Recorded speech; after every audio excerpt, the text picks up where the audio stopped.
Hello and welcome to the Fontbonne Instructional Technology Conference. While you're here, please take a moment to have a look around the rest of the site. We have many talented educators sharing their knowledge on technology tools, tips, and tricks that can be of great use in the classroom. If you are viewing this video on YouTube directly, you can find the link to the FITC website in the video notes below. The subject I will be focusing on today is how to reinvent your presentations with Prezi. So in working with teachers and Prezi, I've had many people approach me and say, why do I need to use Prezi? I've been using PowerPoint for years, I'm comfortable with it, and I don't want to change. Well, that's fine, and there isn't anything inherently wrong with PowerPoint, but Prezi does have some key advantages.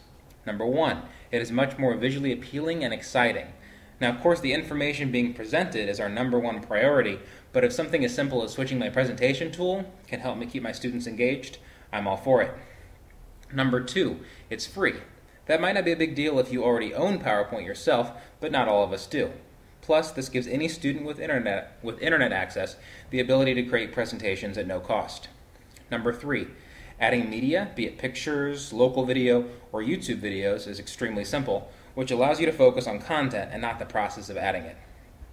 And last but not least, it's all online. I can log into Prezi from any computer with an internet connection and access all of my presentations. And if you are going somewhere without a reliable internet connection, you do have the option to download local copies. So, now that we know how much I love Prezi, I'd like to show you a short video showcasing some of its features.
Okay, let me step back in that video for just 1 second.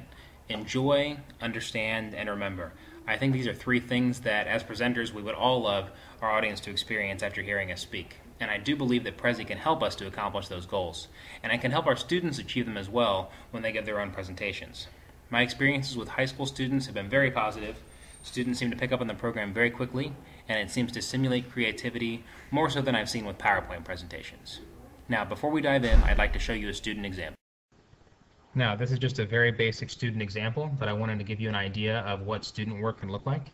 Once a student finishes a project, they can share it with you simply by sending you the link, and then you view it online on Prezi's website in the same way that you would a YouTube video. This was done by a freshman and was her first time using Prezi. For this assignment, students were able to choose any subject they wanted as they learned how to use the program. As you can see, the student used one large image of a beach ball and then placed the presentation info on top of that. Prezi makes it extremely easy to insert your own text, images, and media, but one of my favorite features is the fact that I can very easily embed YouTube videos as well.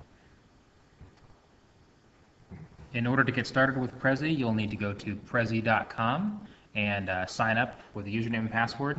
Once you've signed into your account, you will need to go to Your Prezis. And today we're going to just create a test Prezi. So I'm going to click New Prezi, call it Test, and click New Prezi again, and that will load the program for us. We're going to start off with a blank template. Click Start Editing at the bottom. Okay, let's start by looking at the circular set of tools in the upper left-hand corner, because this is what we're going to use to add all of our content into our Prezi. The Insert menu here will let you add shapes, images, both locally on your computer as well as images from a Google image search. You can add PowerPoint slides, YouTube videos, as well as several other files from your computer, such as local videos. The next option is Frame. And this is basically what we'll use to group our information together in sections. We'll talk about those a little bit more later.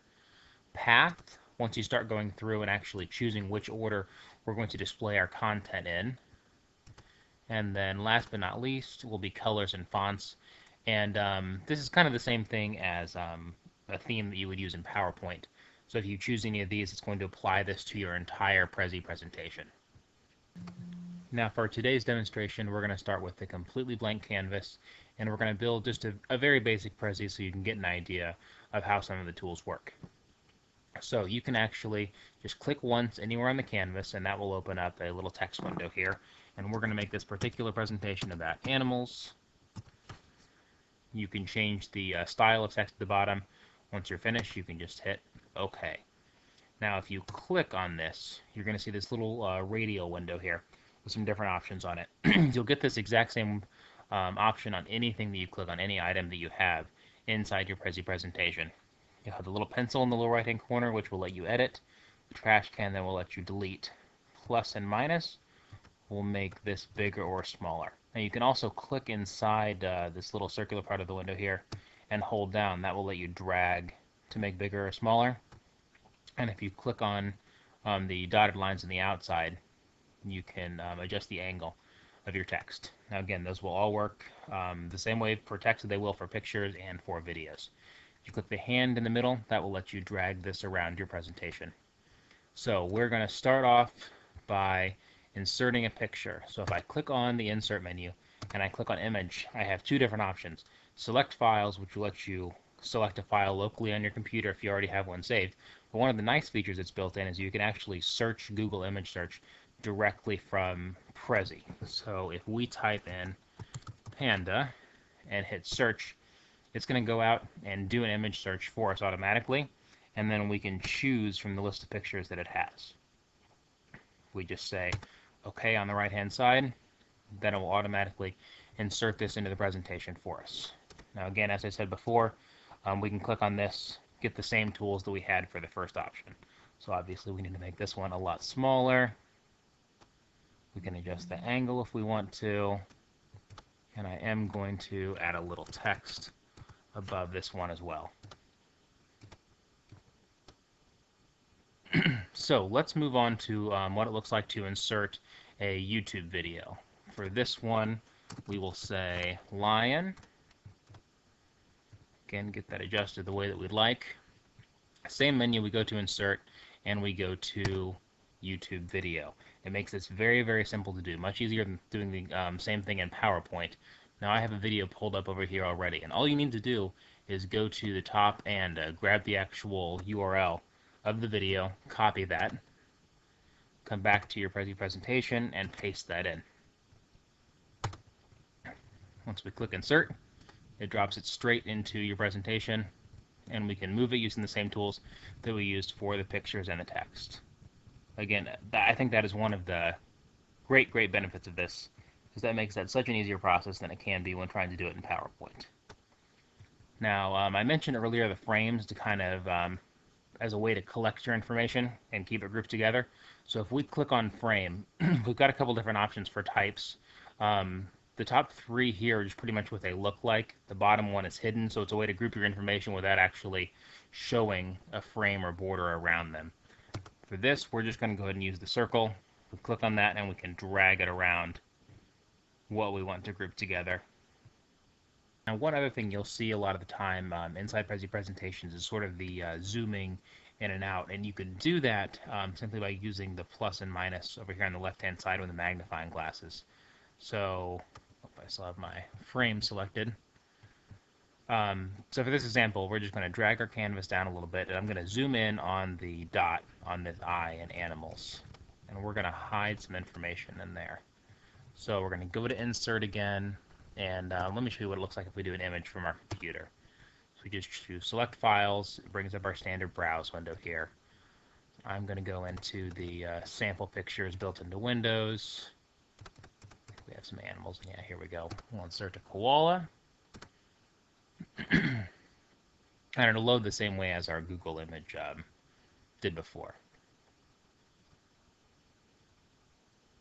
So once we get this loaded, We can take this, shrink it down, and we can actually hide it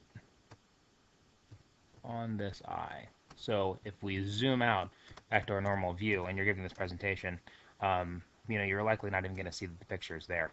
So it's a kind of nice way to, again, add some depth to your presentation, and also to have, a little surprise at the end, or something that people aren't going to see when you're initially giving your presentation, more than likely, until you get to that point and you zoom into that picture, which we will actually do by going to Path.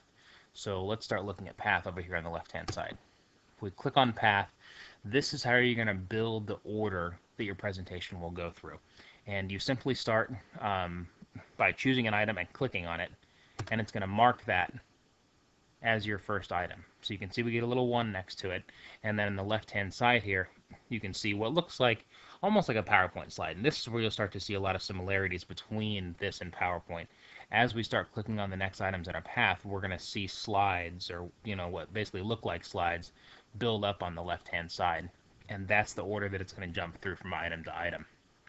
So if we click on our second item, we'll see a little 2 next to it. We get the slide over at the left-hand side, and you'll see that it's automatically drawn a line from 1 to 2. That's going to be the order that we're going to go through our presentation. So we'll go ahead and keep going through the order here. Now you can see for number 2, it focused in on the word panda. Number 3, it focused in on the picture. We may want it to show all that information at once, which is where the frame comes in. So we can see over here for lion, you have the option to linking to either item that's inside this frame, but we can also link to the frame itself, and that will show us all of the information at one time, which is what we're going to do here. So that's where frames come in handy, and it just depends on how you want to group your information together. Now, in addition to adding the frames, you also have the option to add current view, and basically what that's going to do is take a snapshot of everything that's on your screen and put that over to the left-hand side as a slide. So the nice thing about having this many different ways to group your information is, let's say, sticking with the animal example, if I wanted to separate land mammals out from sea animals, we could do that by focusing on the land mammals and showing all of them at one time, and then afterwards individually going in and showing each one. Then we could jump over, again, kind of zoom out, show all of the different sea animals at one time, and then zoom in and focus on those animals one at a time. So let's finish up our path by zooming in a little bit here and selecting our final one that we're hiding in the dotted eye here. Select that as our last path. So let's go ahead and click on our first slide over on the left, and if you look down in the lower right hand corner here, you'll see show button. So this is the button that you're going to push when you actually want to jump into your presentation. And again, you'll see tools that are similar to PowerPoint down in the lower right hand corner now, left and right arrow, to jump forward and backward through the presentation. So as we start clicking these, we can see how it's following the path that we created earlier. Now, YouTube videos, depending on how they're selected, it's going to change how they play. In this case, since I selected the frame, it is not going to immediately play the lion video. I will have to click on it in order for it to zoom in and play. Now, if I had that path go directly to the YouTube video instead of going to the frame, then the video would have played instantly. So it's just your preference on how you want your presentation to flow. So if we continue the presentation here, we'll see the current view that we chose, and then last but not least, we'll zoom in and see the koala bear. And that's pretty much it as far as the basic features go. Obviously, there are many more advanced features that we can get into, but this is a really good baseline for you to get in there to build your first Prezi. And from there, honestly, the best thing you can do is just dive in head first and start playing around with it, and then you'll kind of learn about the advanced features as you go along. One last thing I'd like to show you, if we hit end here and we choose exit up top, you don't really have to worry about saving. It will save for you automatically every few seconds. We click exit. It will take us out and show us our sharing options here. So clicking on share over on the right hand side will give us a link that we can send out to share. Again, it looks a lot like a YouTube link would. You also have the option to send out an edit link if you wanted to let others edit the Prezi, and then you also have the option of downloading a local copy. If you were going somewhere to give the presentation, or you weren't sure if you would have reliable internet access, that would be an option as well. And I think that about wraps it up for this session. As I said before, please have a look around the site because we have lots of great content here to share. Thank you for taking the time to view this presentation and for visiting FITC, and I look forward to having the opportunity to share more with you in the future.